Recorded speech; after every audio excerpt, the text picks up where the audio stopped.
Cricketer Nasir তামিমার বিয়ে বিতর্ক মামলায় খালাস পেয়েছেন ক্রিকেটার নাসির হোসেন এবং তার স্ত্রী তামিমা সুলতানা। এ বিষয়ে বিস্তারিত জানাতে আদালত থেকে যুক্ত হচ্ছেন সহকর্মী আবুল কালাম আজাদ। আজাদ, নাসির তামিমা মামলা প্রসঙ্গে আদালত থেকে সর্বশেষ কি তথ্য আছে আপনার কাছে?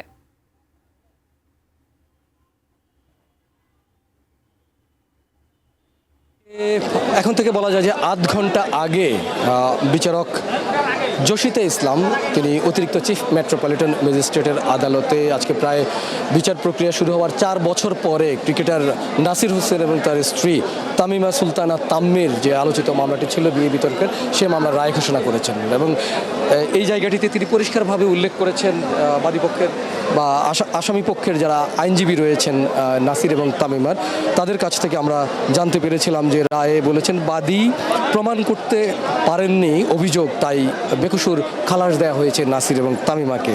এবং বলা হচ্ছে তারা সঠিক প্রক্রিয়ায় তালাক প্রদান করেই বৈধভাবে বিয়ে করেছেন নাসির তামিম। এবং একটি মামলার রেফারেন্স, উচ্চ আদালতের একটি মামলার রেফারেন্স টেনেই এই মামলাটির রায়টি সম্পন্ন করা হয়। সেখানে যে মামলাটির রেফারেন্স টানা হয় সেখানে আদালত বলেছিলেন যে ইউনিয়ন কাউন্সিলে তালাকের নোটিশ না পাওয়া মানে এই নয় যে তালাক সম্পন্ন হয়নি। তালাক এতেও হতে পারে যদি সেটি সঠিক অন্যান্য যে প্রক্রিয়াগুলো রয়েছে সেগুলো যদি সম্পন্ন করা হয়। এবং 2016 সালে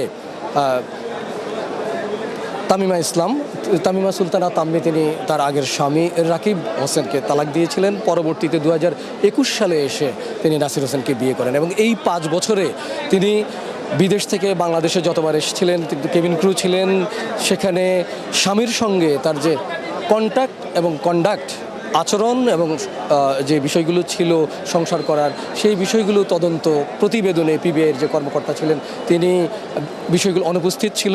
তাই আদালত এখানে এই বিষয়গুলো তদন্ত করেই বা এগুলোর যুক্তি তর্ক উপস্থাপনের মাধ্যমেই এই রায়টি আজকে দিয়েছেন যে তাদেরকে বেকসুর খালাস। তো এখনকার মতো এই ছিল আমার কাছে সবশেষ।